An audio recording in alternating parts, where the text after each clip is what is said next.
የወንድሙ ኩራት የወንድም መከታ የእህቱን አድናቂ አቤላዬ ጀግና አልሞ ተኳሹ አነጣጥሮ ማደር በመሳሪያ ማደን እንደው በዝምታ ግድል ያደረገ እነ ትክክልን ቤተሰብዬ መጥቻለሁ። ላይክ ሸር ሰብስክራይብ በማድረግ ትክክለኛ መረጃዎችን መስማት ተፈለጋችሁ የበተን ምልክቷን አንዴ በመጫን መረጃዎችን ወደ እናንተ እናበስራለን ማለት ነው።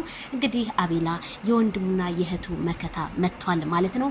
ብዙ ስንተቸው ብዙ ስንለው የነበረ ለካስ እሱ ነገሮችን እየሰበሰበ ነው።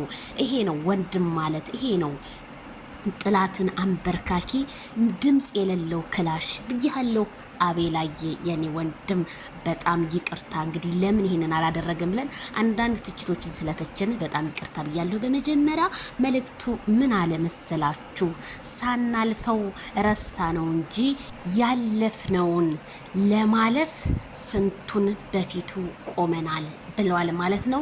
ትክክለኛ እውነተኛ ወንድም ነህ እንጂ ለእውነት የቆምክ ነህ እንጂ እኛማ እንዴት እዛቸው ስላታጋቡት ታጅራ እንዴት ማርቲን የመሰለ ንግስት ክዶ እንዴት ገባ ብለን ነበረ። ታዲያ አቤላ ግን የሰራው ታሪክ በጣም አስደማሚ ነው። ምክንያቱም ሶሊያና የምትባለው ሽልጥልጥ የሩታ የሚስጥር ጓደኛዋ ነበረች። ታዲያ ወደ ቡታጅራ ከተማ እወድሻለሁ ብሎ እንግዲህ የተጠጋት መረጃዎችን ለመሰብሰብ ይሄንን ያህል መስዋዕት የሚከፍል ወንድም አለ ወይ ብዬ ተመኘው። ታዲያ አቤላን አየሁት። በጣም ጀግና ኩሩ የኔ ቀብራራ መልእክቱን እንግዲህ አስተላልፏል ማለት ነው። ስንቱን አሳልፈን አሳልፈህማ ይሄው እንግዲህ እንትኑ ላይ ደርሰሃል። አንተማ እየታገልክ ነው። ጥላቶችን ለማንበርከክ ብዙ ነገር ልሰራ ሄደሃል። ሶሊያና እንግዲህ ይሄንን ነገር ስታይ ታልቅስ። መልካም መቃጠል ብለናል። አቤላዬ እኮ ምን ሆኖ ነው እንዴ? አቤላዬ ያ የሚኮራበት ወንድሜ ዛሬ የምነካው እንዴ ብዬ ነበረ። ለካ ይሄ ዝምተኛ ሰው ለካ በዝምተኛ ነው ነገሮችን ሁሉ ግድል የሚያረገው። እውነት ነው እውነት።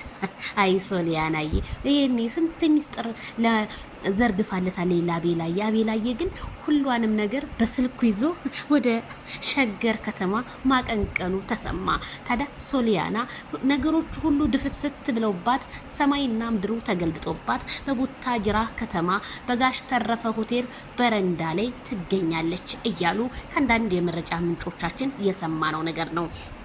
የጋሽ ተረፈ ሆቴል እንደው ያንቱን ሆቴል ቀምሼ ከበሩ ባይም ታዲያ ያ ትራፊውን ጥሎልኝ የሄደው አቤላ እንዴት ይሄንን ያህል ሊሸውደኝ ቻለ? ይሄም ማለት ያንቱን ስጋ እገነጭላለሁ ብዬ የተፈሳውንም ያልተፈሳውንም የሩታን ታሪክን በማውራት ዛሬ ንዴት ልቤ ውስጥ እሳት ጭሮብኛል ማለቷ በአንዳንድ የመረጃ ምንጮቻችን ተሰማ። ታዲያ ሶሊያና በይ እንግዲህ መልካም መቃጠል ይሁንልሽ።